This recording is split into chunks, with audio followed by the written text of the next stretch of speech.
Dear student, today we will discuss about the theory and approaches of international politics. I, Dr. Abhi Prakash Singh, Assistant Professor, Center for Distance and Online Education, तीर्थंकर Mahavir university Moradabad. हम जब किसी भी विषय की बात करते हैं, जब हमारे सामने कोई भी विषय होता है, तो किसी भी विषय को समझने के लिए या फिर उस विषय की महत्व को समझने के लिए जो हम माध्यम चुनते हैं, जो हम सिद्धांतों का निर्माण करते हैं, क्योंकि हर विषय अपने लिए कुछ नए सिद्धांतों का निर्माण करता है, कुछ नए सिद्धांतों को यूज करता है। तो जब हम अपने विषय के बारे में कोई नए सिद्धांतों का निर्माण करते हैं या फिर कुछ नया विषय जब शुरू करते हैं, तो हम उसके लिए कुछ सिद्धांत और कुछ उपागम जो है वह प्रयोग करते हैं। उपागम का मतलब है कि वह माध्यम जिससे हम अपने सिद्धांत, अपने सब विषय के, अपने सब्जेक्ट के जो प्रिंसिपल्स हैं, जो थियरीज हैं, जो कॉन्सेप्ट है, उसको जो है हम प्रूव करने की कोशिश करते हैं। और यह जो है, इनको हम अप्रोचेस कहते हैं। तो फर्स्ट वर्ल्ड वॉर के बाद 1919 के बाद इंटरनेशनल पॉलिटिक्स एक नए सब्जेक्ट के रूप में हिस्ट्री के पार्ट से अलग होता है। क्योंकि जैसा मैंने आपको अपने पिछले लेक्चर में बताया था कि जो यह अंतर्राष्ट्रीय राजनीति है, जो इंटरनेशनल पॉलिटिक्स है, वह फर्स्ट वर्ल्ड वॉर के बाद विल्सन के प्रयास से, वुडरो विल्सन जो अमेरिका के राष्ट्रपति थे, उनके प्रयास से एक नए सब्जेक्ट के रूप में शुरू किया गया। उससे पहले जो है यह सब्जेक्ट जो है हिस्ट्री के एक पेपर के रूप में पढ़ाया जाता था। लेकिन जब फर्स्ट वर्ल्ड वॉर के बाद जो है कह सकते हैं कि वर्ल्ड पीपल की जो रिक्वायरमेंट थी, ये इतना भयानक युद्ध जो है उनके सामने था, जिसमें लगभग विश्व की सारे जो कह सकते हैं कि इंडस्ट्रियलिस्ट देश थे, कंट्रीज थी, वो सारे शामिल थे, और साथ ही साथ उनकी जो कॉलोनीज थी वो भी शामिल थी। तो ये वर्ल्ड वाइड एक वार था जो कंडक्ट हो गया 1914 से लेकर 1918 तक। तो इसके बाद यह लोगों की एक प्रतिक्रिया आने लगी, फीडबैक आने लगा कि हमारे सामने कोई मतलब इन चीजों को एज्यूम करने वाला या फिर इन चीजों को एनालाइज करने वाला कोई एक इंडिविजुअल सब्जेक्ट हो, जो इन चीजों को, जो नेशन के जो है वो उनके फॉरेन पॉलिसी को समझे, उनके जो एक्टिविटीज को समझे, उनके जितने प्रिंसिपल्स हैं उनको समझे। तो इन सारी चीजों के करते यह जो एक कॉन्सेप्ट बन के आया, वह यह आया कि कैसे भी करके हमें फ्यूचर में इन चीजों को होने से रोकना है, और पुनः इसकी पुनरावृत्ति नहीं होने देनी है कि अब दोबारा जो है ऐसी स्थिति ना क्रिएट हो जिससे कि वर्ल्ड वार हो। इसके लिए विल्सन ने यह सजेस्ट किया कि हमें जो है वह एक अलग सब्जेक्ट के रूप में अंतर्राष्ट्रीय राजनीति को, या अंतर्राष्ट्रीय राजनीति या अंतर्राष्ट्रीय संबंध को एक अलग विषय के रूप में स्थापित किया जाए, और उस विषय को की प्रासंगिकता, उसकी रिलेवेंस जो है इस बेस पे चेक किया जाए कि वह जो है कैसे काम करता है और चीजों को कितनी आसानी से समझने का प्रयास करता है। अब जब हम इसके उपागमों की बात करते हैं, जब हम इसके बारे में सोचते हैं, इसके बारे में बात करते हैं, तो हमें यह रियलाइज होता है, तो यह जो विषय है वह जो है वह अपने अपने उपागम के माध्यम से इन सारी चीजों को समझने का प्रयास करता था। उपागम से तात्पर्य है कि जो विषय है उस विषय पे किस तरह के विचार का प्रभाव है। तो सबसे पहला जो कह सकते हैं कि जो अप्रोच डेवलप हुआ था, सबसे पहले जो अप्रोच दिखाई देता है या डेवलप हुआ था, वह जो है इंटरनेशनल पॉलिटिक्स में वह जो है आइडियलिस्टिक अप्रोच था, आदर्शवादी अप्रोच था। और यह जो आइडियलिस्ट या आदर्शवादी अप्रोच था, वह कहा जा सकता है कि यह उस समय की परिस्थितियों के हिसाब से था, उस समय की परिस्थितियों के आधार पे था, उस समय की परिस्थितियों के हिसाब से था। क्योंकि फ्रेंच रेवोल्यूशन जो 1789 में हुआ था, या जो अमेरिकन रेवोल्यूशन था जो 1776 में हुआ था, तो यह माना जाता है कि आइडियलिस्ट अप्रोच का जो बेस है, जो जहां से उनको प्रेरणा मिली, वह यह दोनों रेवोल्यूशन थे, चाहे वो आप फ्रेंच और अमेरिकन रेवोल्यूशन को आइडियलिस्टिक अप्रोच का बेस माना जाता है, आधार माना जाता है। और इन्हीं के आधार पे जो है वह कहा जाता है कि इसकी जो आइडियोलॉजी है वो डेवलप हुई। तो अंतर्राष्ट्रीय राजनीति में, इंटरनेशनल पॉलिटिक्स में कॉन्स्टेंट की एक बुक है जो 1795 में उन्होंने लिखा था, और आइडियलिस्टिक अप्रोच का वह आधार माना जाता है। ठीक, और अगर हम बात करें कि आइडियलिस्टिक अप्रोच के जो है वो मुख्य समर्थक कौन कौन थे, तो कैंडरसेंट थे, वुडरो विल्सन थे, बटन फील्ड थे, बर्नार्ड रसल आदि को जो है वह माना जाता है कि यह जो है एक आइडियल वर्ल्ड को स्टेबल करना चाहते थे, एक आदर्श विश्व की रचना करना चाहते थे। इनका जो मेन मोटिव था, इनका जो मेन उद्देश्य था, मेन मोटिव था, वो यह था कि कैसे भी करके एक आइडियल स्टेट को का निर्माण किया जाए, एक आइडियल वर्ल्ड जो है वह दिया जाए जो पूरी तरह से पीसफुली हो, मोरालिटी फुल हो, और जो उनका उसका जो बेस हो वह पीस और मोरालिटी के आधार पे हो। और सबसे मेन चीज कि इसका जो इस आइडियोलॉजी का सबसे मेन जो ऑब्जेक्टिव था वो यह था कि जितने भी कंट्रीज या स्टेट हैं या नेशन स्टेट हैं, वह सब जो है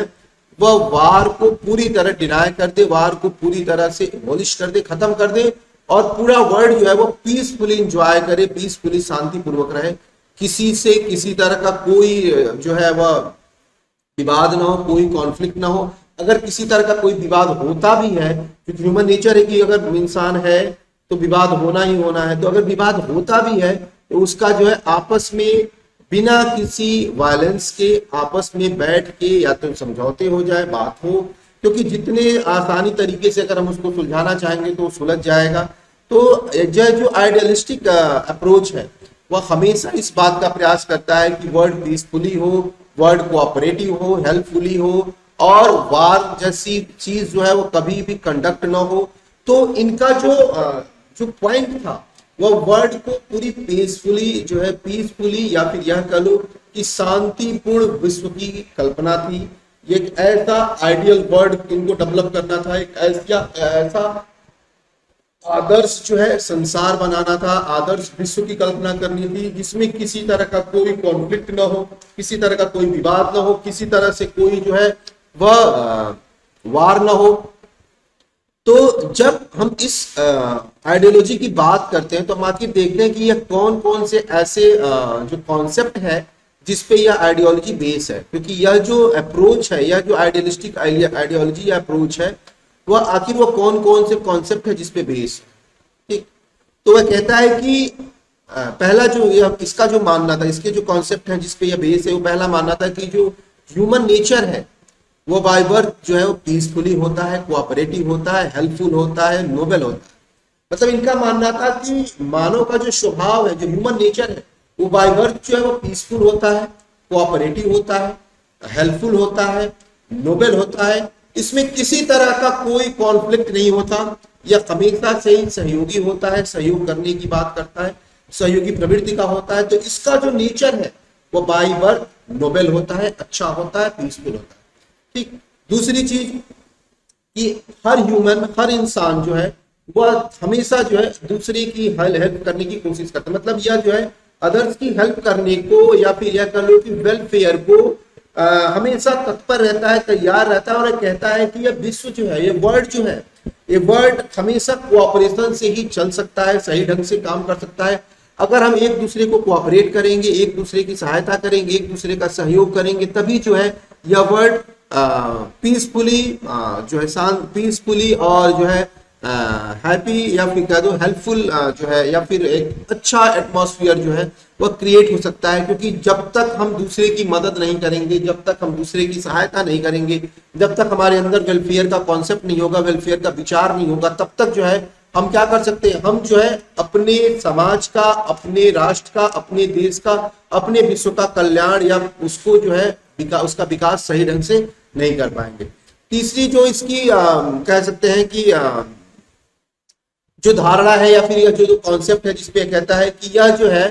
वो मानता है कि वार जो है इंटरनेशनल पॉलिटिक्स की सबसे खराब या सबसे बैड हैबिट है।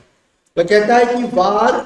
जो है वह सिर्फ और सिर्फ नुकसान देता है, वार जो है वह सिर्फ और सिर्फ नुकसान पहुंचाता है, वह कभी भी किसी को कोऑपरेट नहीं करता। वार जो है वह सिर्फ और सिर्फ क्षति पहुंचाता है, हानि पहुंचाता है। वह समाज के लिए, राष्ट्र के लिए, सबके लिए नुकसानदायक है अगर वार कंडक्ट होता है। अगर किसी तरह का भी कोई भी वार कंडक्ट होता है तो इसका मतलब है कि वह उस सोसाइटी को, वह उस नेशन को, वह उस राष्ट्र को क्या करेगा, वह उसको कहीं ना कहीं खतरा उत्पन्न करेगा, कहीं ना कहीं उसके लिए हानिकारक है, नुकसान है। और वह जो है क्या मतलब वह हर संभव कोशिश करता है, यह आइडियोलॉजी या अप्रोच हर संभव कोशिश करता है कि वार जो है वह अंतिम विकल्प के रूप में सामने आए, और मैक्सिमम प्रयास यही हो, अंतिम प्रयास यहाँ तक हो कि वार जो है वह कभी कंडक्ट ही ना हो, वार जो है वह कभी सामने आए ही नहीं। दूसरा है कि मानव ह्यूमन जो नेचर है उसमें जितनी भी कमियां हैं, जितनी भी विकार है, जितनी भी खराबी है, जितने भी उसमें जो बैड हैबिट्स आते हैं, वह कभी भी उन व्यक्तियों के कारण या फिर उनके एक व्यक्ति से दूसरे व्यक्ति के कारण नहीं आता, बल्कि उनका मानना है कि यह जो खराब इंस्टीट्यूशन है वो इन खराब इंस्टीट्यूशन के विकास के कारण आता है।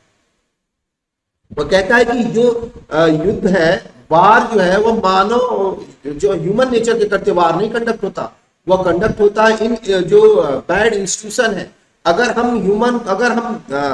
अपनी इंस्टीट्यूशन को ही आइडियल बना दें, अगर हम अपनी इंस्टीट्यूशन को ही इस तरह से डेवलप करें कि वह जो है एक आइडियल हो, वह जो है एक बेहतर इंस्टीट्यूशन के रूप में अपने आप को स्टेबल करे, या फिर वो एक बेहतर आइडियल जो है वह इंस्टीट्यूशन के रूप में अपने आप को डेवलप करता है, बताता है, तो इसका मतलब है कि हमने जो है एक आदर्श सोसाइटी, एक आदर्श समाज, एक आइडियल सोसाइटी को क्रिएट कर दिया, और एक आइडियल सोसाइटी से ही आइडियल स्टेट बनेगा, और एक आइडियल स्टेट से ही एक आइडियल वर्ल्ड बन पाएगा। क्योंकि बिना आइडियल सोसाइटी, बिना आइडियल स्टेट बने आइडियल वर्ल्ड की कल्पना नहीं की जा सकती। इसीलिए यह आइडियलिस्टिक अप्रोच इस बात पे सबसे ज्यादा फोकस करता है कि हमें जो है क्या करना चाहिए, हमें अपने साथ अपनी सोसाइटी के भी सुधार की बात करनी चाहिए, क्योंकि ह्यूमन नेचर से ही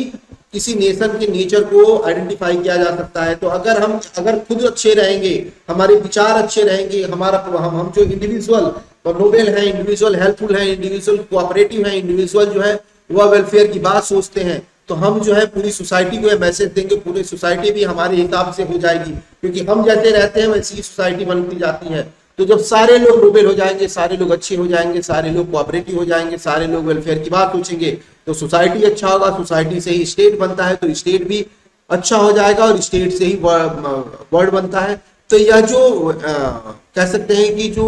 वर्ल्ड है, जो विश्व है, वह भी आइडियल तभी बन सकता है जब हम इस तरह की धारणा, इस तरह का विकास, इस तरह का कॉन्सेप्ट अपने अंदर डेवलप करें। उसके बाद इसका जो अगला कॉन्सेप्ट है जिसपे यह बेस हो, यह चाहता है कि हर संभव कोशिश किया जाए, हर संभव कोशिश किया जाए कि कैसे भी कैसे वार को टाला जा सके, युद्ध को टाला जा सके, युद्ध जो है वह कभी भी कंडक्ट न होने पाए। तो आइडियलिस्टिक अप्रोच हमेशा इस बात को लेके तत्पर रहता है, इस बात को लेके तैयार रहता है कि हमें किसी भी कीमत पे वार को जो है, डायरेक्ट वार को कंडक्ट नहीं होने देना है, हर संभव कोशिश करनी है कि वार को रोका जा सके, युद्ध को रोका जा सके। और इसके लिए जो है उसका मानना है कि इसके लिए जो इंस्टीट्यूशनल डेवलपमेंट कह सकते हैं कि रिफॉर्म की जरूरत है। अगर हमारे इंस्टीट्यूशंस जो है वह अगर सही ढंग से काम करेंगे, हमारे जो इंस्टीट्यूशंस हैं अगर उनमें हम सुधार ला सके, तो हम इस तरह की सिचुएशन जरूर बना पाएंगे कि वार जो है वह कंडक्ट ही ना होने पाए, या वार होने से रोका जा सके। क्योंकि जो वार है वह एक कह सकते हो कि वह एक इंटरनेशनल प्रॉब्लम है, वह जो है किसी एक देश की समस्या नहीं है, वो पूरे विश्व की समस्या है। वार से पूरा विश्व जो है वो प्रभावित होता है। अगर हम आज की परिवेश में बात करें तो रूस और यूक्रेन के वार में, या फिर जो है इसराइल और इस्लामिक कंट्रीज के वार में जो है वह कहीं ना कहीं सिर्फ वह दो देश या वह दो राज्य ही प्रभावित नहीं हो रहे हैं, वह केवल उन्हीं को प्रभावित नहीं कर रहा है, बल्कि वह पूरे विश्व को प्रभावित कर रहा है। उनसे ट्रेड और बिजनेस प्रभावित हो रहा है, उनसे जो है वह इंटरनेशनल अफेयर्स प्रभावित हो रहा है, उनसे जो है देशों की फॉरेन पॉलिसी प्रभावित हो रही है। तो यह जो इंटरनेशनल कह सकते हैं कि वार है, वह एक इंटरनेशनल प्रॉब्लम है, और इस इंटरनेशनल प्रॉब्लम को जो है हमें कहीं ना कहीं जो है इसका जो कह सकते हैं कि इसका जो हल है, इसको जो सॉल्व करने का प्रोसेस या प्रक्रिया है, उसे हमें इंटरनेशनल लेवल पे ही खोजना चाहिए। सबके एक दूसरे के कोऑपरेशन से ही खोजा जा सकता है। इसको जो है वो रीजनल लेवल पे इसको हम नहीं सॉल्व कर पाएंगे। इसको सॉल्व करने की जरूरत के लिए जरूरी है कि हम जो है इसको इंटरनेशनल लेवल पे इस प्रॉब्लम को खत्म करने की हर संभव कोशिश करें, क्योंकि जब तक हम यह संभव कोशिश नहीं करेंगे तब तक हम वार का सही अर्थों में कोई भी जो है वह विकल्प नहीं खोज पाएंगे, कोई भी रास्ता या माध्यम नहीं खोज पाएंगे। ठीक। और दूसरी चीज कि यह मानता है कि सोसाइटी को भी एक पूरे ऑर्गेनाइजेशन के रूप में अपने आप को जो है एक इंटीग्रेटेड जो है वह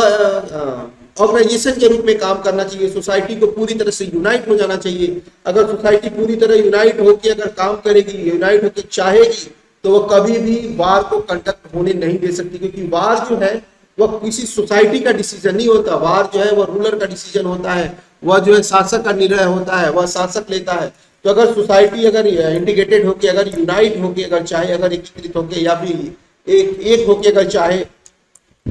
तो वह ऐसी सिचुएशन को हैंडल कर सकती है, ऐसी सिचुएशन आने से रोक सकती है, अपने सरकार को ऐसे निर्णय लेने से, ऐसे डिसीजन लेने से रोक सकती है कि वह वार कंडक्ट ही ना होने दे। तो इसके लिए जरूरी है कि पूरी सोसाइटी जो है वह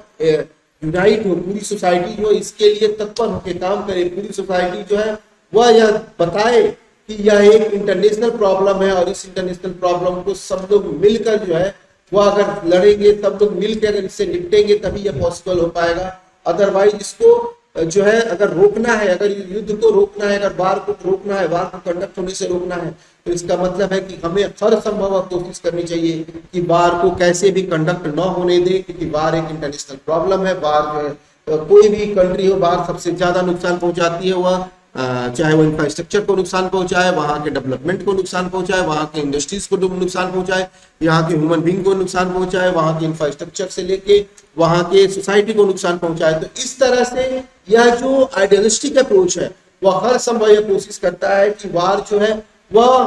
हो ही ना, अगर हो भी रहा है तो एक अंतिम विकल्प के रूप में, एक लास्ट विकल्प के रूप में कंडक्ट हो। हालांकि आइडियलिस्टिक अप्रोच यह चाहता है कि हर संभव कोशिश करनी चाहिए, हर संभव प्रयास करना चाहिए कि वार को कैसे भी कंडक्ट होने से रोका जाए। यह जो अप्रोच है, इस अप्रोच की एक खूबी यह भी है कि यह मानता है, इसका यह मानना है कि अगर हम जो है मोरल वैल्यू को डेवलप करते हैं, अगर हम इंसानों के बीच में, सरकारों के बीच में, राज्यों के बीच में अगर मोरल वैल्यू को डेवलप करते हैं, तो यह मोरल वैल्यू जो है वार कंडक्ट होने से या कॉन्फ्लिक्ट होने से रोकती है। क्योंकि यह जो है यह इस बात को, यह अप्रोच इस बात को प्रमोट करता है, इस चीज को मानता है, इस कॉन्सेप्ट को फॉलो करता है कि अगर किसी भी दो स्टेटों के बीच, दो राज्यों के बीच अगर जो है अच्छे संबंध है, अगर उनके साथ फ्रेंडली रिलेशन है या फिर उनके साथ कोऑपरेटिव रिलेशन है, तो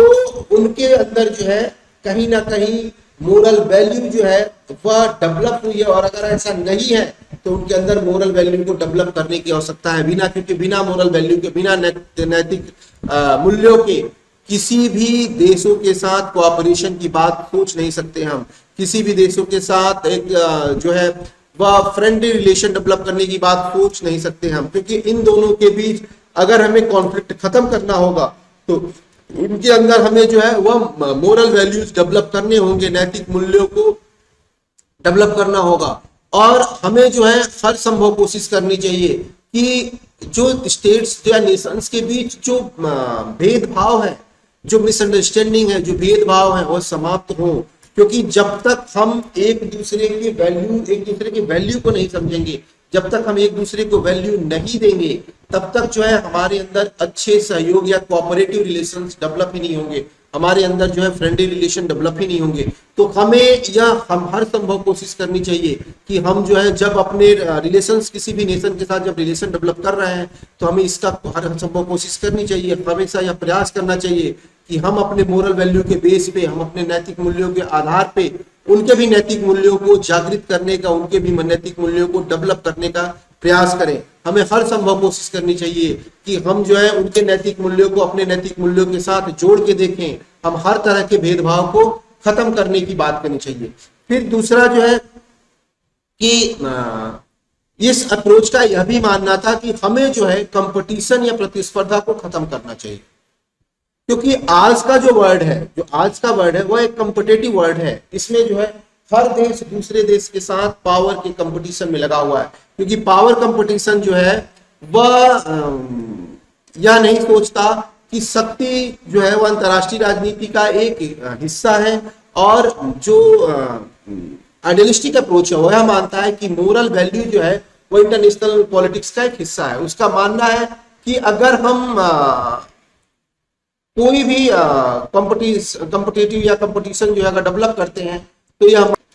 चलिए कि आज नहीं तो कल जो है एक कॉन्फ्लिक्ट डेवलप हो जाएगा, क्योंकि कंपटीशन से ही कॉन्फ्लिक्ट होता है। और इस अप्रोच का यह मानना है कि हमें जो है इस पावर जो कंपटीशन है, पावर कंपटीशन की व्यवस्था को छोड़ के, सिस्टम को छोड़ के, हमें एक कोऑपरेटिव या मोरल बेस जो है, मोरालिटी बेस एक सिस्टम डेवलप करनी चाहिए जिसमें वर्ल्ड गवर्नमेंट का कॉन्सेप्ट हो, जिसमें विश्व सरकार की बात हो, और हमें हर संभव कोशिश करनी चाहिए कि यह जो है मोरल वैल्यू के बेस पे हो, यह जो है वह एक वर्ल्ड गवर्नमेंट को डेवलप करने की बात करता हो, इसका जो पावर, इसका जो गठन, इसका जो ऑर्गेनाइजेशन हो वह पूरी तरह से जो है वो कोऑपरेटिव हो, हेल्पफुल हो, मोरालिटी बेस हो, कोऑपरेशन बेस हो, और हमें जो है पावर पॉलिटिक्स को इंटरनेशनल पॉलिटिक्स से खत्म करना चाहिए, क्योंकि पावर पॉलिटिक्स ही वह विषय है, वह बिंदु है, वह सब्जेक्ट है, वह ऑब्जेक्टिव है जिसके आधार पे क्या होता है कि यह जो कॉन्फ्लिक्ट जो इंटरनेशनल पॉलिटिक्स में देखने को मिलती है वह इसी के ग्राउंड पे, इसी के आधार पे मिलती है। तो हमें हर संभव कोशिश करनी चाहिए, हमारा हर प्रयास होना चाहिए, हर संभव प्रयास होना चाहिए कि हम जो है वह किसी भी कीमत पे यह जो कंपटीशन है, जो पावर कंपटीशन है, इसको खत्म करके और एक हेल्दी, एक हेल्पफुल, एक कोऑपरेटिव वर्ल्ड का निर्माण करें। और हमें जो है अगला जो है इसका कॉन्सेप्ट है कि यह हमें हर संभव कोशिश करनी चाहिए कि वार को, युद्ध को कैसे भी रोका जाए, और इसको कानून द्वारा ही रोका जा सकता है, इसको जो है लॉ के द्वारा ही रोका जा सकता है। तो इसलिए हमें अच्छे कानूनों का निर्माण करना चाहिए जो युद्ध को रोकने में कारगर हो। हमें युद्ध को, वार को जो है वह इनवैलिड घोषित करना चाहिए, हमें युद्ध को अवैध घोषित कर देना चाहिए। और इस दृष्टिकोण का यह भी मानना है कि हर कंट्री को, हर देश को जो है इंटरनेशनल लॉ को पालन करने के लिए कंपलसरी करना चाहिए, और हर संभव कोशिश करनी चाहिए कि वर्ल्ड को जो है वह युद्ध होने से रोका, वर्ल्ड को जो है एक युद्ध को जो है शुरू करने से रोके। यह हर संभव कोशिश करनी चाहिए कि हमारा जो कोशिश है वह होना चाहिए कि वार कंडक्ट होने से रोके, और इसे अच्छे कानूनों के निर्माण द्वारा है जो है वही रोका जा सकता है। इसलिए अंतर्राष्ट्रीय कानून को कड़ाई से, या फिर अंतर्राष्ट्रीय कानून को अच्छे ढंग से पालन किया जाए, उसको हर संभव कोशिश किया जाए कि अंतर्राष्ट्रीय कानूनों के द्वारा मामले को सुलझाया जाए और वार कंडक्ट होने से रोका जाए। उसके बाद इस कॉन्सेप्ट का यह भी है, इस अप्रोच का यह भी मानना है कि यह जो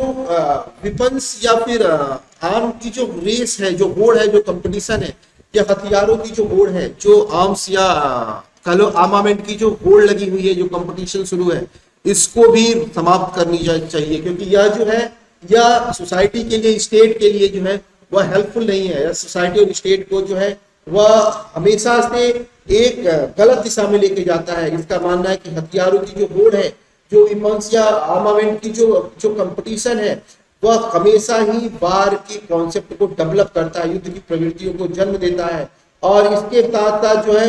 और हर संभव कोशिश करनी चाहिए कि हर देश जो है वह आर्मामेंट को डिसआर्मामेंट में कन्वर्ट करे, वह अपने हथियारों को, होड़ को खत्म करे, और अपने हथियारों की संख्या को भी खत्म करना जाए, क्योंकि जब तक हथियार खत्म नहीं होंगे तब तक युद्ध की आशंका खत्म नहीं होगी। हमेशा यह प्रोबेबिलिटी बनी रहेगी कि कभी भी वार कंडक्ट हो सकता है। तो हर संभव कोशिश करनी चाहिए, हर संभव प्रयास करना चाहिए कि युद्ध जो है वो अंतिम विकल्प के रूप में हो, और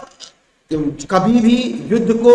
होने से रोकने का हर संभव प्रयास करना चाहिए। और यह कोशिश करनी चाहिए कि हम जो है कोऑपरेशन को प्रमोट करें, हम जो है वह हेल्पिंग नेचर को प्रमोट करें, हम जो है वह कॉन्फ्लिक्ट को खत्म करें, हम जो है एक पीसफुल वर्ल्ड को प्रमोट करें, हम जो है हर संभव कोशिश करें कि युद्ध को रोका जाए, और युद्ध को चलाने वाले, युद्ध को शुरू करने वाले हर उसके इंस्ट्रूमेंट को, हर उसके एलिमेंट को रोका जाए, उसको खत्म करने की कोशिश किया जाए। इसके साथ ही साथ इस आइडियोलॉजी का या इस अप्रोच का यह भी मानना है कि वर्ल्ड में किसी भी तरह की अगर ऑटोक्रेटिक या फिर डिक्टेटर टाइप की अगर प्रवृत्ति है किसी भी व्यक्ति में, किसी भी कंट्री में, तो उस ऑटोक्रेटिक या जो निरंकुश या फिर जो डिक्टेटर या तानाशाह की प्रवृत्ति वाले राज्य हैं, उनको जो है उन पर लगाम लगाने को, उनको रोकने का, उनकी शक्ति को कम करने का प्रयास करना चाहिए। हमें हर संभव कोशिश करनी चाहिए कि ऐसे लोग जो विश्व शांति के लिए खतरा उत्पन्न कर सकते हैं, ऐसे लोग जो है विश्व शांति के लिए हमेशा एक थ्रेट या फियर के रूप में रहते हैं, तो ऐसी शक्तियों का, ऐसे नेशंस का, ऐसे व्यक्ति का जो है हमेशा से उनके ऊपर जो है वह लिमिटेशन लगानी चाहिए, उनके ऊपर जो है बैरिकेडर्स लगानी चाहिए, और हर संभव कोशिश करनी चाहिए कि वह जो है अपनी शक्ति को कंट्रोल करे या फिर उनकी शक्तियों को हर तरह से कंट्रोल करने की कोशिश करना चाहिए। उनके साथ ही साथ आदर्शवाद जो आइडियलिस्टिक अप्रोच के सपोर्टर हैं, उनका यह भी मानना है कि जो यह कॉन्फ्लिक्ट है हमेशा ही ऑटोक्रेटिक और डेमोक्रेटिक जो है मेथड में बिलीव करने वाले लोगों के बीच होता है। क्योंकि ऑटोक्रेटिक चाहता है कि जो पावर है वो पावर एक जगह सेंट्रलाइज हो और मेरे में सेंट्रलाइज हो, जबकि डेमोक्रेसी है कि पावर जो है वह हमेशा से यह चाहती है कि पावर जो है वो डिवाइड होता रहे, पावर बटा रहेगा, लोगों की लिबर्टी और राइट्स प्रिजर्व रहेंगे। तो यह जो कॉन्फ्लिक्ट है, यह जो विवाद है, यह दोनों ऑटोक्रेटिक और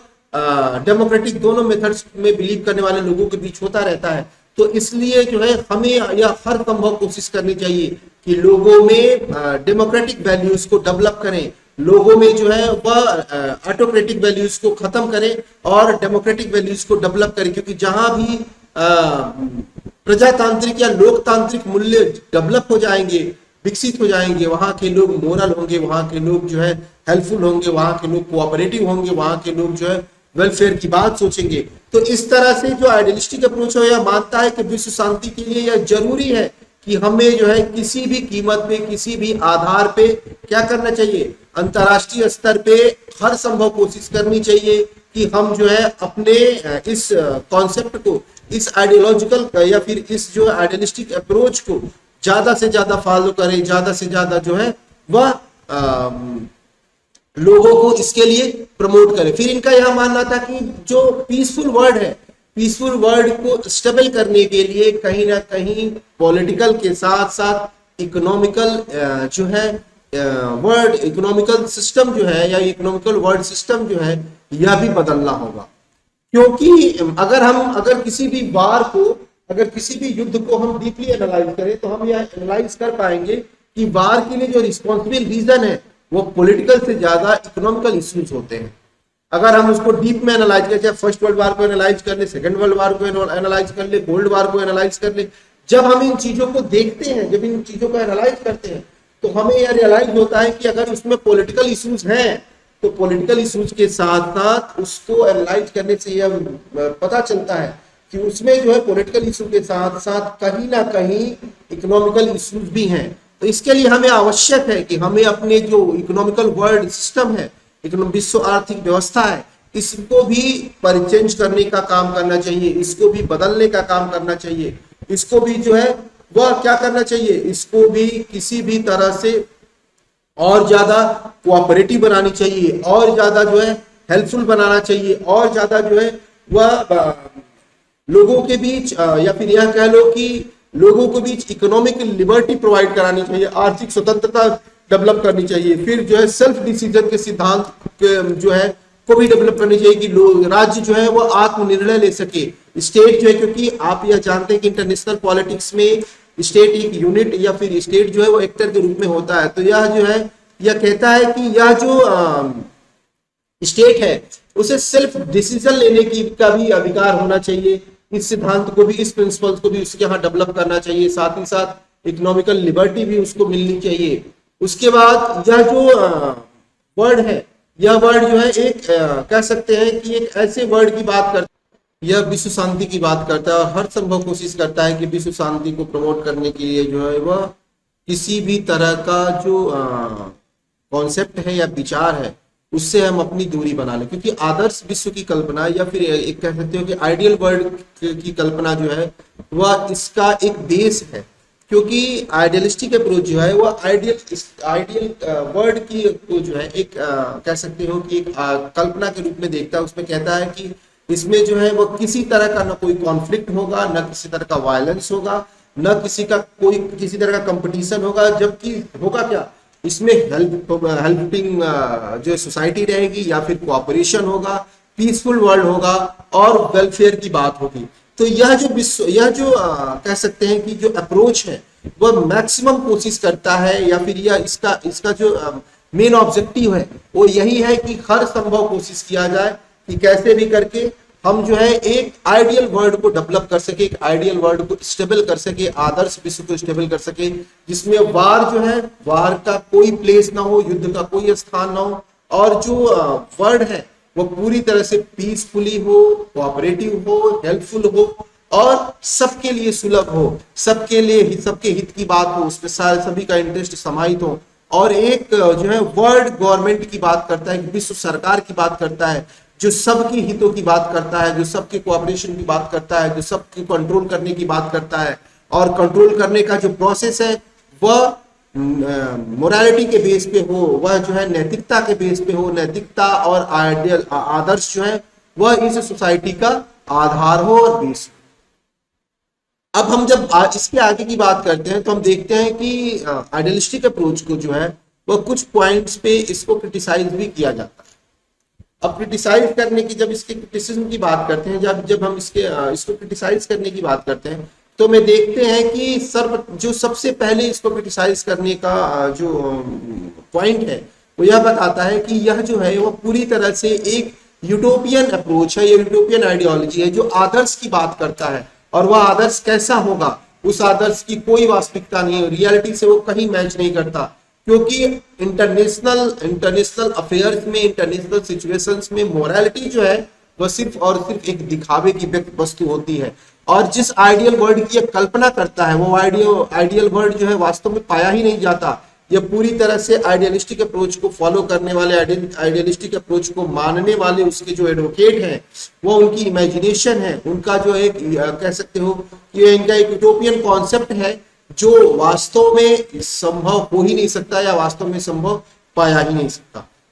जा सकता। दूसरा जो इस पे जो दूसरा पॉइंट है जिसके आधार पर इसको क्रिटिसाइज किया जाता है वह यह है कि यह जो अप्रोच है वह मोरालिटी को सबसे ज्यादा इंपॉर्टेंस देता है या सबसे ज्यादा इंपॉर्टेंस या सबसे अधिक अगर या किसी की बात करता है, किसी पे विश्वास करता है तो वह मोरालिटी है। वह कहता है कि मोरालिटी जो है वह सोसाइटी को कोऑपरेटिव और हेल्पफुल बनाती है। नो डाउट कि यह सही है कि मोरालिटी जो है वह कोऑपरेटिव और हेल्पफुल बनाती है सोसाइटी को, लेकिन इंटरनेशनल पॉलिटिक्स में मोरालिटी का कोई भी जो है कह सकते हैं कि यूज जो है वो पॉसिबल नहीं हो पाता। क्यों? क्योंकि इंटरनेशनल पॉलिटिक्स में जो सिचुएशन होती है वह नेशनल इंटरेस्ट के लिए होती है और मोरालिटी के बेस पे आप जो है पूरे वर्ल्ड को मोरालिटी सिखा के आप इंटरनेशनल पॉलिटिक्स को गवर्न नहीं कर सकते। तो कारण है कि इंटरनेशनल पॉलिटिक्स में मोरालिटी का एक अलग स्पेस है और कॉन्फ्लिक्ट का एक अलग स्पेस है। यह दोनों, नैतिकता और संघर्ष, यह दोनों आपस में एक साथ ही चलते रहेंगे। यह नैतिकता और संघर्ष जो है, मोरालिटी और कॉन्फ्लिक्ट जो है, वो हमेशा से इंटरनेशनल पॉलिटिक्स का एक पार्ट, एक हिस्सा रहे हैं और यह एक पार्ट और हिस्सा रहेंगे ही रहेंगे, क्योंकि मोरालिटी है तो कॉन्फ्लिक्ट भी होगा, कॉन्फ्लिक्ट है तो मोरालिटी भी होगा, क्योंकि यह दोनों एक दूसरे को प्रिजर्व करते हैं। और नेशनल इंटरेस्ट है, अगर राष्ट्रीय हित है तो राष्ट्रीय हित के साथ ये दोनों चीजें पाई जाएंगी। अगला जो इसको क्रिटिसाइज करने के लिए जो पॉइंट बताता है या जिस पॉइंट पे इसको क्रिटिसाइज किया जाता है वह है कि कभी भी इंटरनेशनल पॉलिटिक्स को जो है वह मोरालिटी के बेस पे नहीं चलाया जा सकता। क्यों? क्योंकि अंतरराष्ट्रीय राजनीति के पार्ट के रूप में पावर, वार आदि जो है वह एक रियल फैक्ट है कि अगर इंटरनेशनल पॉलिटिक्स है तो वार होगा ही होगा, कॉन्फ्लिक्ट होगा ही होगा, पावर उसका एक पार्ट होगा ही होगा, क्योंकि यह ह्यूमन नेचर में पाया जाता है। इंसान की यह प्राथमिकताएं होती है कि लोग उसको उसके पावर के अंडर रहें, उसको ज्यादा से ज्यादा इंपॉर्टेंस दें, उसका पावर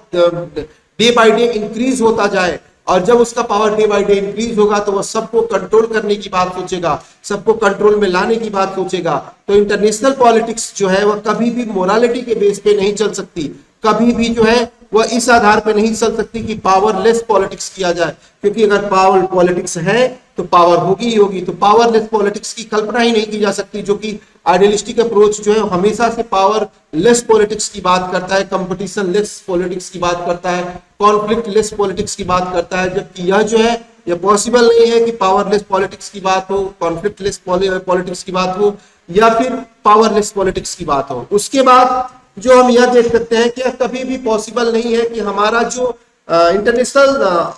कह सकते हैं कि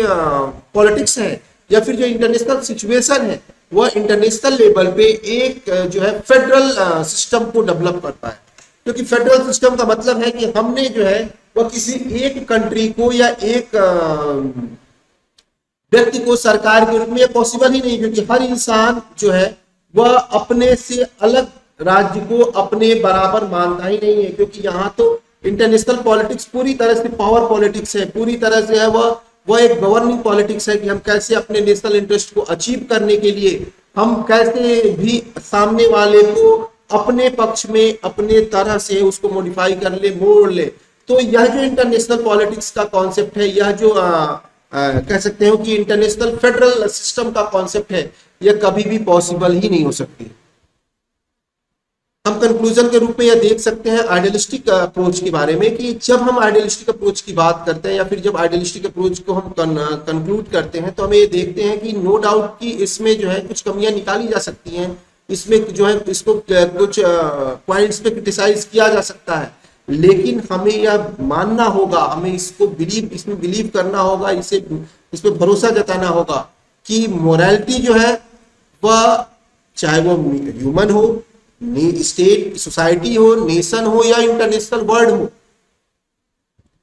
वह सबके वेलफेयर के लिए, सबके कल्याण के लिए वह बेनिफिशियल है। क्योंकि अगर मोरालिटी नहीं है तो फिर मोरालिटी नहीं होगी तो पूरा वर्ल्ड जो है वह एक अनार्की सिस्टम में कन्वर्ट हो जाएगा, एक जो है वह कहा जा सकता है अराजकतावादी व्यवस्था में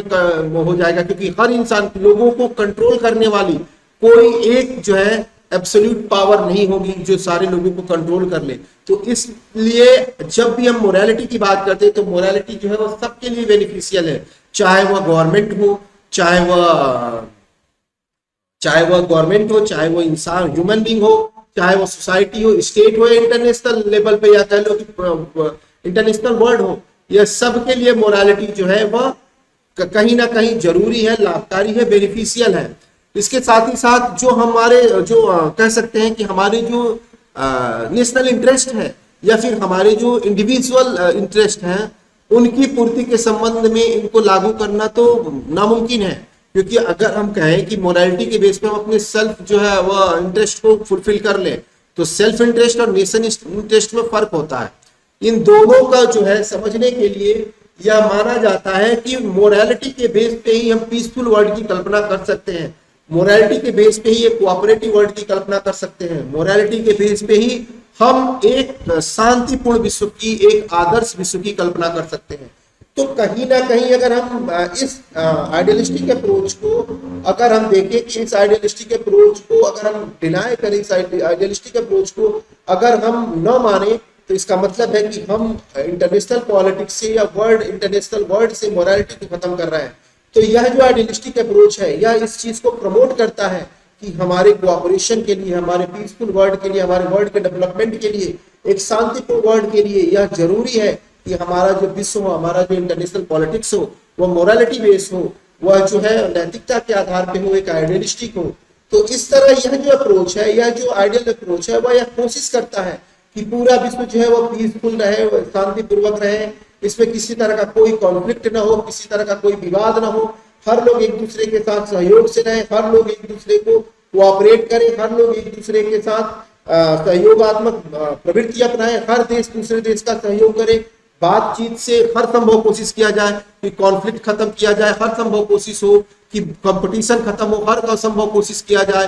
कि डायरेक्ट वार जो है वो कंडक्ट न होने दिया जाए। तो इस तरह से जब हम आइडियलिस्टिक अप्रोच की बात करते हैं, आइडियलिस्टिक अप्रोच के बारे में देखते हैं, पढ़ते हैं, तो हमें महसूस होता है कि यह जो है एक आइडियल की बात करता है, एक आदर्श की बात करता है। और आदर्श स्टेट तभी होगा, वो आदर्श स्टेज कब है जब पूरा वर्ल्ड पीसफुल हो, पूरा वर्ल्ड वारलेस हो जाए, पूरा वर्ल्ड जो है कॉन्फ्लिक्ट लेस हो जाए, और यह जो पावर की पॉलिटिक्स है या पावर का जो कंपटीशन है यह भी पूरी तरह से खत्म हो जाए। तो इसके लिए जो है सबको या सारे जो इस अप्रोच को मानने वाले लोग हैं इनका यह मानना था कि विश्व शांति के लिए इस अप्रोच को ही प्रमोट करने की आवश्यकता है। आइडियलिस्टिक अप्रोच के बाद इंटरनेशनल पॉलिटिक्स को समझने के लिए, इंटरनेशनल पॉलिटिक्स को जानने के लिए जो सबसे इम्पोर्टेंट या फिर सबसे जो कह सकते हैं कि दूसरा जो मेन अप्रोच है वो जो है रियलिस्टिक अप्रोच या रियलिज्म है। रियलिज्म को जो है हम अपनी समझाने की दृष्टि से या समझने की दृष्टि से दो पार्ट में बांट सकते हैं, लेकिन जब हम रियलिज्म की बात करते हैं तो सबसे पहले जो रियलिस्टिक अप्रोच को फॉलो करने वाला या फिर रियलिस्टिक जो थिंकर था वो मैकियावेली को माना जाता है, क्योंकि मैकियावेली जो है यह जो है ठीक आइडियलिस्टिक अप्रोच के अपोजिट की आइडियोलॉजी है। आइडियलिस्टिक अप्रोच जहां एक इमेजिनेशन या एक यूटोपियन जो आदर्श या आइडियल की बात करता है, जहां पे एक इमेजिनेशन बेस्ड जो है आइडिया जो है डेवलप होती है, जहां पे एक विश्व शांति या फिर शांतिपूर्ण विश्व की बात होती है, या जहां पे कोऑपरेशन और हेल्पफुल उसकी बात होती है, जहां पे ह्यूमन नेचर को ऐसे डिफाइन किया जाता है, ह्यूमन नेचर जो है वो बाय बर्थ जो है वो कोऑपरेटिव होता है, हेल्पफुल होता है, पीसफुली होता है, नोबल होता है। ठीक इसके विपरीत जो एज इट इज या फिर यह कह लो कि एज ह्यूमन जैसा है वैसी बात करता है, जैसा उसका नेचर है वैसी बात करता है, जैसा इंटरनेशनल पॉलिटिक्स है वैसी बात करता है। तो इस तरह के आइडियोलॉजी को, इस तरह के विचार को हम रियलिस्टिक अप्रोच या फिर रियलिज्म कहते हैं, क्योंकि वह जो है हमेशा से रियलिटी की बात करता है, वास्तविकता की बात करता है, या किसी आइडियलिस्टिक अप्रोच की बात नहीं करता, या किसी आदर्श की बात नहीं करता, किसी आइडियल की बात नहीं करता, या जब बात करता है तो सीधे और सीधे रियल की बात करता है, रियलिस्टिक अप्रोच की बात करता है। और मैकियावेली जो है वह सबसे पहला पॉलिटिकल थिंकर था जिसने इस अप्रोच के माध्यम से ह्यूमन नेचर को डिफाइन किया था, और उसने कहा था कि मैन जो है बाय बर्थ क्या होता है, सेल्फिश होता है। और इस अप्रोच को मानने के लिए कि आपको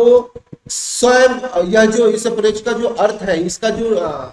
बेस है, वह सिर्फ और सिर्फ जो है एक्सपीरियंस के बेस पे है। मैकियावेली जिसको फादर ऑफ मॉडर्न पॉलिटिक्स भी कहा जाता है, modern politics father of modern politics इसलिए कहा जाता है क्योंकि यह पहला पॉलिटिकल थिंकर था जो करंट सिचुएशन में जो नेशन स्टेट है, उस नेशन स्टेट की बात मैकियावेली ने ही सबसे पहले की थी। और उसके बाद वह रियलिस्टिक अप्रोच को फॉलो करता हुआ, क्योंकि वह इमेजिनेशन बेस्ड आइडियोलॉजी नहीं देता, इमेजन बेस्ड कॉन्सेप्ट नहीं देता, वह नहीं कहता कि हमें राम राज्य बनाना है, वह नहीं कहता कि हमें प्लेटो के आदर्श राज्य की तरह आदर्श राज्य बनाना है, या फिर वह जो है नहीं कहता कि हमें एक जो है इंटरनेशनल आइडियल इंटरनेशनल वर्ल्ड बनाना है। वह ह्यूमन नेचर जैसा है, वह इंसान जैसा है, वैसे ही वो बात करता है, क्योंकि उसका मानना था कि जो स्टेट है, जो राज्य है, वह कहीं ना कहीं सबसे ज्यादा प्रभावित अगर किसी चीज से होता है तो वह ह्यूमन नेचर से होता है, इंसान मनुष्यों के नेचर से होता है। तो वह कहता है कि जैसा नेचर होगा वैसा ही राज्य का स्वरूप होगा, वैसा ही राज्य होगा। तो यह जो रियलिस्टिक अप्रोच है, यह जो रियलिज्म है, वह एज इट इज जैसा है, वह रियलिस्टिक जो है अप्रोच के आधार पे वह रियल वर्ल्ड की बात करता है, वास्तविक विश्व की बात करता है। वह जो है वह रियल बेस की बात करता है, वह जो धरातल है वह यह बात करता है कि कौन कैसा है और कैसी सिचुएशन चल रही है। तो यह जो आइडियोलॉजी, यह जो अप्रोच है, वह पूरी तरह से आइडियलिस्टिक अप्रोच के ठीक विपरीत है। और यह जो है वास्तविकता की बात करता है कि जो है वो क्या क्या है, क्या नहीं है। तो जब हम इसकी बात करते हैं तो यह, हालांकि मैकियावेली से यह आइडियोलॉजी शुरू होती है, लेकिन इंटरनेशनल पॉलिटिक्स में यह जो अप्रोच आया, वह अप्रोच सेकेंड वर्ल्ड वॉर के बाद डेवलप हुआ। हालांकि उस समय भी था, लेकिन उस समय इस तरह से डेवलप नहीं था, क्योंकि फर्स्ट वर्ल्ड वॉर के बाद जब इंटरनेशनल पॉलिटिक्स एक सब्जेक्ट के रूप में डेवलप हुआ, 1990 में डेवलप हुआ, तो सब्जेक्ट के डेवलपमेंट में सबसे ज्यादा सब्जेक्ट पे अगर किसी का प्रभाव था तो वुडरो विल्सन का था। और वुडरो विल्सन खुद एक आइडियलिस्टिक अप्रोच के बहुत बड़े एडवोकेट भी थे, समर्थक भी थे, और उन्हीं का जो कह सकते हैं कि उन्हीं की इमेजिनेशन था, उन्हीं का जो है वो पूरा एक कॉन्सेप्ट था कि हमें वर्ल्ड को, इंटरनेशनल जो सिचुएशन है, उसको एक आइडियल सिचुएशन के रूप में कन्वर्ट करना है। जो इंटरनेशनल वर्ल्ड है उसको एक आइडियल वर्ल्ड के रूप में जो है कन्वर्ट करना है। हमें एक ऐसे विश्व की कल्पना करनी है जो वार लेस हो, कॉन्फ्लिक्ट लेस हो। तो यह जो अप्रोच है, जो रियलिस्टिक अप्रोच है, वो फर्स्ट वर्ल्ड वॉर की जगह पे सेकेंड वर्ल्ड वॉर की बाद क्या हुआ था, डेवलप हुआ था। और उस समय ही ये सबसे ज्यादा महत्वपूर्ण और कहते हैं कारगर साबित हुआ। इसके जो मुख्य समर्थक या एडवोकेट है वह मार्गेनथाउ है, E.H. कार है, राइनॉल्ड है, और नेबर है, जॉर्ज कैनन है। और मतलब यह जो थिंकर्स है, या कह लो कि यह जो विचारक या स्कॉलर्स है, वह जो है वह रियल अप्रोच को फॉलो करते हैं। और यह जो है अपने थियरी में, अपने अप्रोच में रियलिस्टिक अप्रोच को सबसे ज्यादा इंपॉर्टेंस देते हैं। हालांकि इसके सबसे बड़े समर्थक या सबसे बड़े कह सकते हो कि एडवोकेट जो है वह मार्गेनथाउ है, जिनके हम 6 प्रिंसिपल की बात आगे करेंगे। लेकिन यह जो अप्रोच है, यह अप्रोच एक पूरी तरह से एज इट इज जैसा है वैसा ही ये वर्णन करता है। तो इसका जो कह सकते हैं कि इसकी जो विशेषताएं हैं या इसकी जो कैरेक्टरिस्टिक है, उसको समझने के लिए हमें यह समझना होगा कि यह जो अप्रोच है, यह अप्रोच एक्सपीरियंस बेस होता है, अनुभव के पर आधारित होता है, अनुभव की बात करता है। और यह जो है मोरालिटी या फिर जो है पीसफुल वर्ल्ड की बात नहीं करता, या फिर यह कह लो कि ऐसे तथ्य को, ऐसे फैक्ट्स को या हमेशा से अवॉइड करता है जो कि किसी डिबेट में प्रूव ना होगा। इसका यह मानना है कि यह जो मोरालिटी है, मोरालिटी आइडियलिस्टिक लोगों के लिए हो सकती है, एक आइडियल वर्ल्ड के लिए हो सकती है, लेकिन जो रियल वर्ल्ड है, रियल वर्ल्ड के लिए मोरालिटी का कोई स्पेस नहीं है, मोरालिटी का इसमें कोई प्लेस नहीं है। इसको जो है हम अगर मोरालिटी की बात करेंगे तो हम अपने नेशनल इंटरेस्ट को अचीव नहीं कर पाएंगे। उसके बाद यह जो अप्रोच है, वह अप्रोच सबसे ज्यादा अगर किसी चीज को इंपॉर्टेंस देती है, सबसे ज्यादा महत्व अगर किसी वस्तु को, किसी कॉन्सेप्ट को देती है, किसी विचार को देती है, तो यह पावर के कॉन्सेप्ट को देती है, शक्ति को सबसे इंपॉर्टेंट मानती है। इसका मानना है कि जो स्टेट है वह हमेशा से ही शक्ति के लिए संघर्ष है। मॉर्गनथाउ का कहना है कि international politics is the struggle of power, कि अंतरराष्ट्रीय राजनीति शक्ति के लिए संघर्ष है। तो यह सच भी है कि यह जो राज्य है, जो स्टेट है, जो नेशन है, वह हमेशा से ही और शक्ति के लिए लड़ते रहते हैं, उसी के लिए संघर्षरत रहते हैं। उनका सिर्फ और सिर्फ एक ऑब्जेक्टिव है, एक उद्देश्य है कि हम ज्यादा से ज्यादा पावर को एक्वायर करें, ज्यादा से ज्यादा शक्ति को क्या कर लें, वह समर्पित कर या शक्ति को प्राप्त कर ले और उसको स्टोर किए रहे। ठीक, फिर उसको हमेशा यह माना, हमेशा इस कॉन्सेप्ट का, इस अप्रोच का यह भी मानना है कि हम जो है अपने नेशनल इंटरेस्ट को फुलफिल कर पाएंगे, हम अपने नेशनल इंटरेस्ट को अचीव करने के लिए जो माध्यम हमारा है, जिसके माध्यम से हम अपने नेशनल इंटरेस्ट को अचीव कर सकते हैं, प्राप्त कर सकते हैं, वह जो है नेशनल पावर है। हम नेशनल पावर के आधार पे, अपनी राष्ट्रीय शक्ति के आधार पे, अपनी राष्ट्रीय शक्ति के बेस पे ही हम अपने नेशनल इंटरेस्ट को क्या कर सकते हैं, फुलफिल कर सकते हैं या अचीव कर सकते हैं। और इसीलिए जो इंटरनेशनल पॉलिटिक्स में जितने भी नेशन है, जितने भी राष्ट्र हैं, वह सिर्फ और सिर्फ अपने इंटरेस्ट की बात करते हैं, अन्य देशों के इंटरेस्ट, अन्य राष्ट्रों के नहीं। उनका जो है मानना है कि हमारा जो मोटिव है, हमारी जो आइडेंटिटी है, वह अपने नेशनल इंटरेस्ट को अचीव करने से, अपने राष्ट्रीय शक्ति को प्राप्त करने से, अतः वह हर संभव कोशिश करते हैं कि अपने नेशनल इंटरेस्ट को अचीव करें, अपनी राष्ट्रीय शक्ति को प्राप्त करें। उसके बाद वह मानते हैं, इस अप्रोच का यह भी मानना है कि यह जो पावर कॉन्फ्लिक्ट है, शक्ति के लिए संघर्ष है, यह जो पावर का स्ट्रगल है, वह जो है इस शक्ति को खत्म करने का भी जो मेन है, जो मेन वस्तु है, वह क्या है, बैलेंस ऑफ पावर है। उसका कहना है कि यह जो शक्ति संघर्ष है या फिर स्ट्रगल फॉर पावर है, इसको कंट्रोल करने के लिए, इसको शक्ति, इसको जो है निपटने के लिए, या फिर इसको जो है इसको सॉल्व करने का जो सबसे अच्छा उपाय है, वह सिर्फ और सिर्फ बैलेंस ऑफ पावर है। और इसीलिए हमेशा इस बात का प्रयास करना चाहिए, हमेशा इस बात के लिए तत्पर रहना चाहिए, हमेशा इस बात के लिए तैयार रहना चाहिए कि जो पावर कंपटीशन है वो हमेशा सही ढंग से, कारगर ढंग से चलता रहे। क्योंकि जो कॉन्सेप्ट, जो पावर स्ट्रगल का कॉन्सेप्ट है या फिर जो कंपटीशन का कॉन्सेप्ट है, यह हमेशा ही अनिवार्य होता है, क्योंकि आपका अस्तित्व, आपकी आइडेंटिटी तभी तक है जब तक आपके पास पावर है, जबकि आपके पास शक्ति है। उसके बाद यह अप्रोच जो है यह भी कहता है कि हम जो है वह इमेजिनेशन वर्ल्ड में विश्वास नहीं करते, हम इमेजिनेशन वर्ल्ड में बिलीव नहीं करते। हमारा जो रियल वर्ल्ड है, हमारा जो वर्ल्ड है, वह रियल है, फैक्ट है, फैक्चुअल है, और वह आइडियलिस्टिक जो वर्ल्ड है उससे अलग है। क्योंकि हम जो है किसी आदर्श की बात नहीं करते, किसी कल्पना की बात नहीं करते, किसी यूटोपियन की बात नहीं करते। हम जब बात करते हैं वह रियल की बात करते हैं, एज इट इज जो है उसकी बात करते हैं। हमारा जो विश्वास है, जो भरोसा है, वह आज से है, आज तक है कि हम जो है वही है और जैसे हैं वैसे हैं। तो यह अप्रोच जो है वह हमेशा से इस बात पे भरोसा करता है कि हम जो है किसी भी कल्पना की जगह पे अपने एक्चुअल और रियल की बात करें, वह हमारे लिए ज्यादा बेनिफिशियल होगा। फिर यह जो अप्रोच है वह इस बात को भी प्रमोट करता है, इसकी विशेषता यह भी पाई जाती है कि यह जो है नेशनल इंटरेस्ट में जो अगर किसी तरह का कोई भी कॉन्फ्लिक्ट है, नेशनल इंटरेस्ट को लेकर अगर कोई भी कॉन्फ्लिक्ट है, तो यह जो है यह चाहता है कि उसके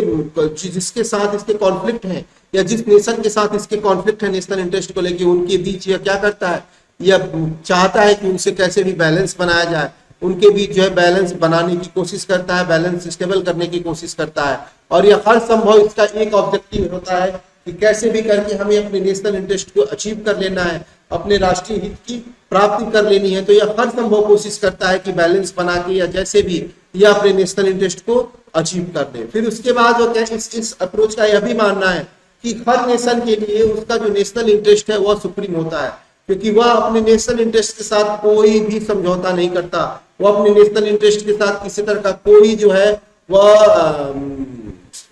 भेदभाव नहीं कर सकता, समझौता नहीं कर सकता। तो इसके लिए वो हमेशा इस बात के लिए कह सकते हो कि स्ट्रगल करता रहता है, इस बात के लिए संघर्ष करता रहता है कि उसके हितों की पूर्ति हो जाए, उसके जो नेशनल इंटरेस्ट है वह फुलफिल हो जाए, उसके नेशनल इंटरेस्ट है वह अचीव हो जाए। तो इस तरह से यह जो बात करता है, यह जो अप्रोच जो है वह अगर जिन बातों को प्रमोट करता है, वह ज्यादा से ज्यादा अपने पावर को इंक्रीज करने की बात करता है, वह ज्यादा से ज्यादा अपने नेशनल इंटरेस्ट को अचीव करने की बात करता है। और यह बताता है कि जो रियल वर्ल्ड है, जो इस प्रेजेंट इंटरनेशनल वर्ल्ड है या फिर जो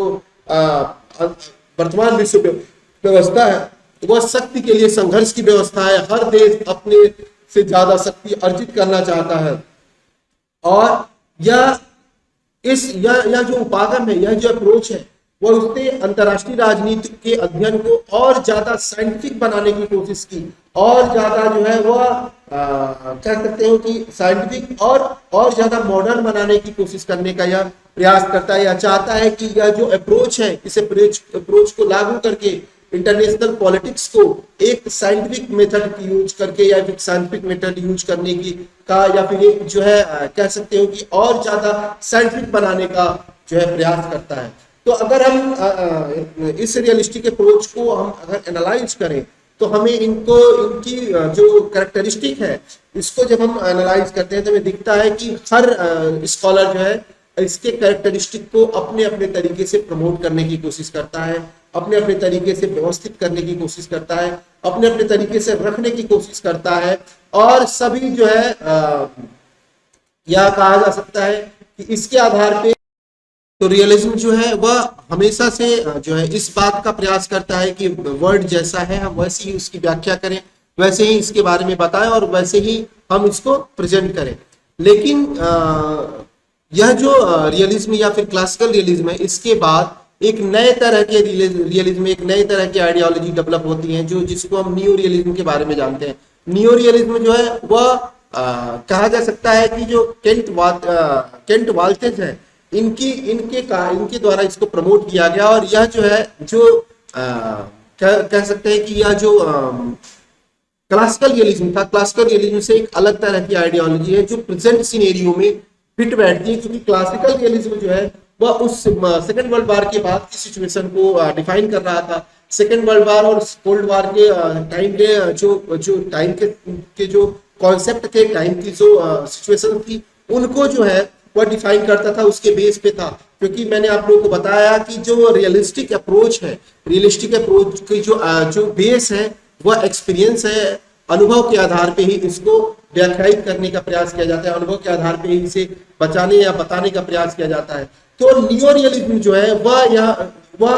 क्लासिकल रियलिज्म से थोड़ी अलग तरह की धारणा है, थोड़ा अलग तरह का कॉन्सेप्ट है, और यह जो है वह उसी के आधार पे संचालित होता है। इसका जो जन्म है वह रियलिस्टिक अप्रोच के माध्यम से हुआ था, लेकिन इसमें कुछ सुधार हुआ जो 1979 के बाद जो है केंट वाल्टेज के आइडियोलॉजी में दिखाई देता है, और एक नई तरह का, एक नए सुधारों के साथ रियलिज्म जो है वह वर्ल्ड पॉलिटिक्स में अपना प्रचार करता है, और उसमें मॉरल जो इनका बेस है वह बेस सेम होता है, सेम आइडियोलॉजी बेस है कि यह भी रियलिस्टिक की बात करता है, यह भी रियलिस्टिक की बात करता है। लेकिन होता है कि हम जब कोई भी आइडियोलॉजी डेवलप करते हैं, कोई भी विचार हम डेवलप करते हैं, तो वह सिचुएशन का भी उस पर बहुत प्रभाव पड़ता है। तो जिस समय क्लासिकल रियलिज्म आया था, classical realism second world war के और उसके बाद का कॉन्सेप्ट था, तो उस समय की परिस्थितियों के आधार पे, और नियो रियलिज्म जब डेवलप हुआ उस समय की परिस्थितियों के आधार को अगर हम देखें तो उसमें बहुत अंतर है। तो यह जो नियो रियलिज्म है वह रियलिज्म से ही डेवलप हुआ एक कॉन्सेप्ट है, लेकिन वह जो क्लासिकल रियलिज्म है या फिर जो पुराना रियलिज्म है उससे यह थोड़ा सा अलग तरह का, या यह कह सकते हैं थोड़े अलग विचारों से मैच करता है, यह एक कॉन्सेप्ट है। तो इसमें जब हम इसकी तुलना करते हैं, जब हम डिफरेंस इसको देखते हैं कि आखिर वह कौन कौन से डिफरेंसेस हैं जो न्यू रियलिज्म और रियलिज्म में पाए जाते हैं, तो अगर हम इस कॉन्सेप्ट की बात करते हैं, अगर हम इस आइडियोलॉजी की बात करते हैं कि रियलिज्म और न्यू रियलिज्म में क्या क्या अंतर आते हैं, तो जैसे कि अगर हम कहें कि अगर दोनों में अंतर क्या है, तो सबसे पहला तो अंतर यह है कि जहां जो है क्लासिकल रियलिज्म इस बात पे भरोसा करता है, इस बात पे विश्वास करता है कि जो इंटरनेशनल पॉलिटिक्स है, इंटरनेशनल पॉलिटिक्स जो है कि कहता है कि उसका जो रूट है, उसकी जो जड़ है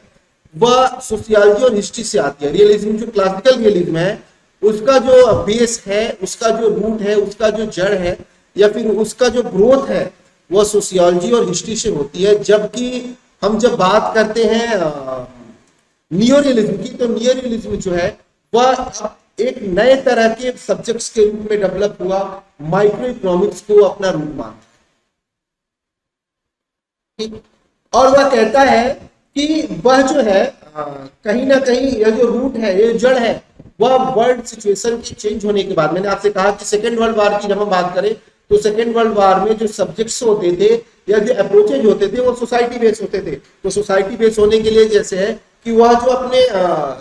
रूट्स लेते थे, अपने आइडियाज लेते थे, वो हिस्ट्री और सोशियोलॉजी से लेते थे। तो यह जो रियलिज्म है वह उसके रूट सोशियोलॉजी और हिस्ट्री से है, जबकि जो नियो रियलिज्म है इसका जो रूट है, इसके जो बेस है, इसके जो आधार है, इसके जो विचार डेवलपमेंट का प्रोसेस है, यह माइक्रो इकोनॉमिक्स से रिलेटेड है। दूसरा जो है, अगर हम दूसरा अंतर देखें तो दोनों में अंतर क्या है कि जो ट्रेडिशनल रियलिज्म है या ट्रेडिशनल रियलिस्टिक अप्रोच है वह यह मानता था कि जो पावर है वो पावर अपने आप में क्या है, वो इन इट सेल्फ है, क्योंकि वह जो है पावर अपने आप में संपूर्ण है, वो अपने आप में पूरी तरह से पूर्ण है और वहीं पे खत्म हो जाता है। पूरा इंटरनेशनल पॉलिटिक्स जो है वो पावर पॉलिटिक्स की बात करते हैं, जबकि नियो रियलिस्ट का मानना है कि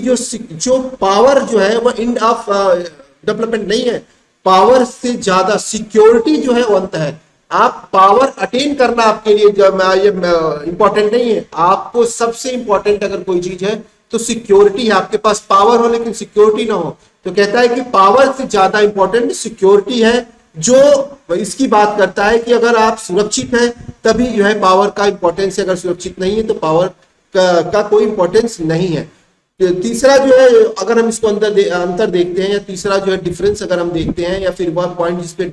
दोनों जो है डिसएग्री करते हैं, वह है ट्रेडिशनल जो रियलिस्टिक अप्रोच वाले लोग हैं वह जो है वो पावर और नेशनल इंटरेस्ट की ही बात करते हैं। वो कहते हैं कि यह जो है जो स्टेट है वो स्टेट सिर्फ और सिर्फ पावर और नेशनल इंटरेस्ट के बेस पे ड्राइव होता है, या फिर उसका जो नेशनल बिहेवियर है वह सिर्फ और सिर्फ पावर और नेशनल इंटरेस्ट के बेस पे ही समझा जा सकता है या जाना जा सकता है। जबकि वह कहता है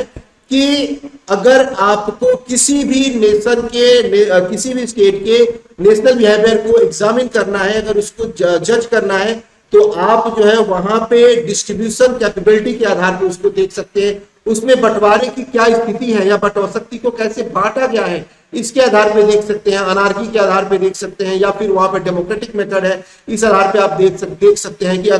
अगर किसी भी नेशन के किसी भी स्टेट के नेशनल बिहेवियर को एग्जामिन करना है तो आप नेशनल इंटरेस्ट और पावर की जगह पे वहां पे जो है पावर डिस्ट्रीब्यूशन कैपेबिलिटी को एनालाइज करके देख सकते हैं, या फिर जो वहां पे अनार्की और डेमोक्रेटिक मेथड को एनालाइज करके देख सकते हैं। तो यह जो कॉन्सेप्ट है, यह जो विचार है, यह जो आइडियोलॉजी है, तो जब हम उसके नेचर को अगर उसके नेचर को डिफाइन करें, अगर हम अगर उनको समझना है, उनको जानना है, तो हमें उनके डिस्ट्रीब्यूशन कैपेबिलिटी या मेथड को ही समझना होगा। फिर उसके बाद जो है वह कैपेबिलिटी को के आधार पे भी हम अगर इन दोनों को देखें, चाहे क्लासिकल रियलिज्म हो या नियो रियलिज्म, दोनों में अंतर दिखाई दे देगा। क्योंकि जहां पे जो है क्लासिकल रियलिज्म जो है वो फॉरेन पॉलिसी और जो कह सकते हैं कि डिस्ट्रीब्यूशन कैपेबिलिटी है, उनको जो है वह एक स्पेयर्स के रूप में देखता है, और वह मानता है कि यह जो है वह किसी भी स्टेट को एक जो है वह बेस प्रोवाइड कराता है। वहीं जो है नियो पॉलिटिक्स जो है, नियो रियलिज्म जो है वह इसको अलग तरीके से, अलग नजरिए से इसको देखता है। तो जब हम इसको बात करते हैं, जब हम दोनों के को एनालाइज करते हैं, जब दोनों को हम समझने की कोशिश करते हैं, तो हमें यह हमको ये दिखाई देता है कि ये दोनों में एक बेसिकली अंतर पाया जाता है। दोनों में जो है वह एक अलग तरह का कॉन्सेप्ट पाया जाता है, दोनों में एक अलग तरह के विचार पाया जाता है। हालांकि बेस दोनों का सेम है, दोनों की आइडियोलॉजी सेम है, दोनों का सब कुछ सेम है, लेकिन सिचुएशन के आधार पे, समझ के आधार पे यह दोनों में अंतर है। क्योंकि जब क्लासिकल रियलिज्म डेवलप हुआ था तो उस समय सेकेंड वर्ल्ड वार के बाद की सिचुएशन थी। उस समय वर्ल्ड जो है वो सेकेंड वर्ल्ड वार की उस महान त्रासदी से बाहर आया था। नए नए जो है वो नेशंस जो है वह स्वतंत्र हो रहे थे, नए नए राज्यों का उदय हो रहा था, थर्ड वर्ल्ड जो है वह एक अस्तित्व में आ रहा था। उस समय का क्लासिकल रियलिज्म और बाद की सिचुएशन का नियो रियलिज्म में अंतर जो है वह स्पष्ट परिलक्षित होता है, स्पष्ट दिखाई देता है। तो इस तरह से जब हम इसकी बात करते हैं, जब नियो रियलिज्म और इसकी बात करते हैं, तो हमें यह दिखाई देता है कि यह जो कॉन्सेप्ट है, यह जो कॉन्सेप्ट है वह एक अलग तरह का है, लेकिन फिर भी यह दोनों एक दूसरे से रिलेट करते हैं, एक दूसरे से मैच करते हैं। फिर अगर हम दोनों को कंपेयर करें, रियलिज्म और आइडियलिज्म को, तो हमें यह दिखाई देगा कि रियलिज्म और आइडियलिज्म जो है वो आइडियलिज्म एक पूरी तरह से यूटोपियन बेस आइडियोलॉजी है, जो पूरी तरह से या कह दो कि प्लेटो एरिस्टोटल की जो अगर हम बात करें तो उससे शुरू होता है। लेकिन इंटरनेशनल पॉलिटिक्स में जब हम बात करते हैं आइडियलिस्टिक अप्रोच का या आइडियलिज्म का, तो आइडियलिस्टिक अप्रोच या आइडियलिज्म जो है वह इंटरनेशनल पॉलिटिक्स में वह चूंकि यह फर्स्ट वर्ल्ड वार के बाद डेवलप हुआ था, और विल्सन जो है वो एक मुख्य जो है आइडियलिस्टिक पॉलिटिकल थिंक कह सकते हो कि एक आइडियलिस्टिक अप्रोच के प्रमोटर थे, आइडियलिस्टिक अप्रोच के सपोर्टर थे, और उनका जो मोटिव था, उनका मोटिव एक आइडियल स्टेट को था। इसीलिए विल्सन को कहीं हमें जो है कल बहुत सारे स्कॉलरों ने यह मेंशन किया है कि विल्सन जो है विल्सन को